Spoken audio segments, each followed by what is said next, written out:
What's going on, guys? Welcome back to another video. So in this one, we're going to be going over a stock, or really a set of stocks that has the potential to make parabolic moves greatly exceeding their all-time highs. Now, a couple of these stocks here have already shown the potential to be able to go on pretty significant runs like this, but in this video here, we're going to be going over a little bit of what the market is doing to kind of maybe give us a little bit of a runway for these stocks to make these pretty significant moves, and actually give you guys the tools to be able to spot when could be a really good entry point to start considering getting into some of these stocks. So guys, if you do enjoy the information and analysis that I provide for you guys in this video, make sure you go down and hit that like button. It costs you nothing to do it, but it really helps us out a whole lot in getting this information out to as many people who want to learn. And again, make sure you guys drop a comment down below on which stocks you guys are watching this week. After last week with Powell, the Jackson Hole Symposium, it's going to get really crazy. We are most likely going to see a lot of volatility, as we are going to show you guys when we're looking at the chart here. So make sure you guys let everybody know which stocks that you guys are looking at. So let's get right into it over here and take a look at what the market is doing. So we did briefly talk about this in a couple of my previous videos, but this giant red candle here on the daily time frame for the S&P 500 ETF, the SPY, again, we could easily see a little bit of a breather coming back up, a little bit of a relief bounce all the way back up to this 410 level. Now, again, that would be about a 1.2 to 1.3% move before we could make that continued downside, because Powell did come out and make some pretty hawkish statements. Now, going into September as well, September is typically, when you look at the seasonality of markets, it's not necessarily the best month. And again, you are going to be getting more inflation data. We are going to be getting an FOMC meeting this time, which is going to be different from August. No FOMC meeting in August, but we do get one in September, which could kind of cause a lot of fear in the overall market, and we could see that volatility come back. But again, guys, if you guys have been with us for a while, you guys know that we like to take full advantage of a lot of these volatile moves in the market. So let's kind of get into these stocks here, kind of break the situation down and why this group of stocks, and one stock really in particular, has the potential to make some pretty significant moves. Now, if you don't know already, there's been a very, very big event over the last 2 weeks, surrounding Rumble. Now, Andrew Tate, whatever you guys want to think about him, has been censored, deplatformed, canceled, whatever you want to call it, and has now moved his audience over to Rumble.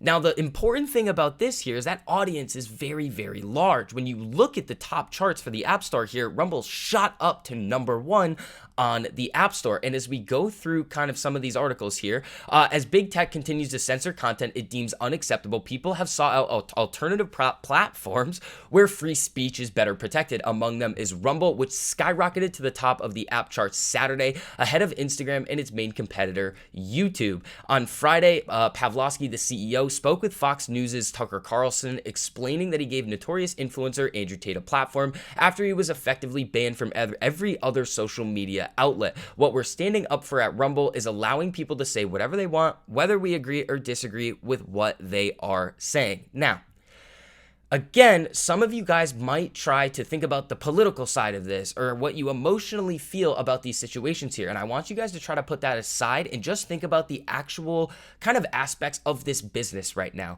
Rumble has had a large event where they're now seeing a lot more eyes on them and a lot more potentially revenue generating opportunities with a lot more people on their platform. We saw a very, very similar thing when we saw DWAC, Truth Social, start to get listed back here, and it went on this absolutely meteoric rise. So we know that there's a potential, if these stocks start to get traction, to start to make these new highs and start to get very, very volatile and make these big moves to the upside. Now, taking a look at CFVI's chart, which is the SPAC, the Special Purpose Acquisition Company, that is going to be taking Rumble public. Now, again, on that note there, when they're actually going to be taking them public, as we come over to this article, and then we're going to go into exactly when might be a good opportunity to start getting into these stocks or start considering and really putting these stocks on your radar, is right here. CFVI, which agreed in September to take YouTube competitor Rumble, has extended the termination date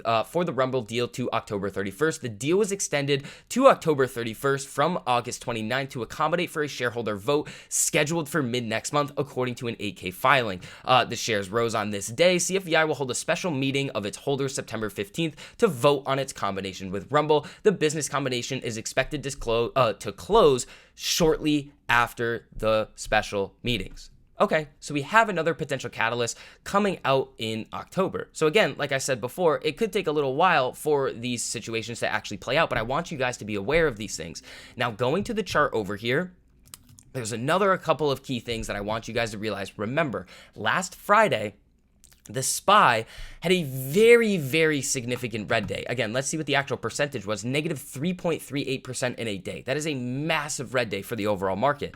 What did Cfei do? Down 0.1% and up in the after hours. Okay, so when looking at this stock on the daily time frame here, we have seen a little bit of a spike up. It kind of settled down here, but again, with Pythagoras, our algorithm, again, guys, this is the most powerful tool that retail investors have access to right now. If you guys do want more insight into that and more videos like this and live streams like this, where we're breaking this stuff down every single day for you guys, make sure you check out that link down below. And again, a little bit more on Pythagoras. It's a predictive algorithm that trades on the daily time frame. It encompasses almost the entire market, and has had a lot of success. It uses 1348, but this thing is an absolute monster. That eBay trade that we were talking about yesterday came directly from those daily predictive alerts. So again, guys, if you are interested, make sure you check out that link down below. But looking at the daily chart here, this is not something that I would just start throwing money at right now, which is why I want to give you guys the tools in order to kind of figure out, well, when could we potentially see this move up? The first thing that we need to see here is this daily cross up. Now, when we're thinking about Pythagoras and the daily predictives, we could end up getting an indication that this is going to move higher well before it even happens. So I'm going to be keeping a close look at all of the alert systems that we have in making sure that if this alert does come, what is everything else saying? What is the market saying? Key support and resistance levels, RSI, MACD, shaft, trend cycle, as we can see here, to then further my decision. But again, I think this also needs to be said too. When you're trading on the daily time frame and looking for a trade such as this, it's best practice to get contracts with at least a month out in time. In this situation here with the volatility of these SPACs, I would probably go for contracts that expire in the next year.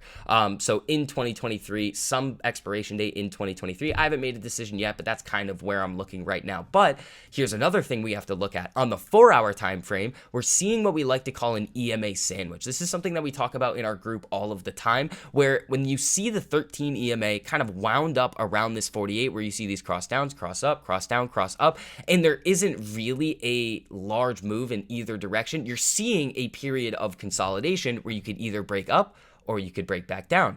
Now, with this situation that's recently happened with Rumble, I think it's very possible that the stock does start to break up. And if you do get these closing candles above this 200 EMA on this 4-hour time frame, well, that could be a really, really solid indication of momentum going higher, because if we kind of zoom out on this chart here, Rumble has not spent much time above that 200 EMA on this 4-hour time frame since back in April. It's came up and tested it a few times, but again, if it ends up getting that momentum to the upside on that 4-hour time frame, that could be another indication that you guys could see and look at as, well, it looks like it's about to start getting that bullish momentum. And especially with all the news surrounding the situation right now, I do think that over the next couple of quarters, these groups of stocks, whether it's going to be CFVI, DWAC, or FUN, or a couple of these other stocks that are kind of in the more free speech niche in terms of social media, I think we definitely could see some decent upside on a lot of these stocks. Now, the reason is that these types of situations where these individuals, these controversial individuals with large platforms that get to deplatformed or quote unquote canceled, well, that's probably not going to stop. You're going to continue to see people lose their ability to participate in social media on the kind of normal platforms that people like to use, and then move their audience over to some of these platforms, Rumble, maybe even DWAC too. So guys, that is mainly going to wrap up this video here. If you did enjoy the information and analysis that I provided for you guys in this video, make sure you go down and hit that like button. It costs you nothing to do it, but it really helps us out a whole lot in getting this information out to as many people who do want to learn. And if you guys do want to see more videos like this, make sure you hit that subscribe button and turn on that notification bell so you're notified every time I post a new video. So hopefully you guys are having a great weekend. I'll see you in the next one. Peace.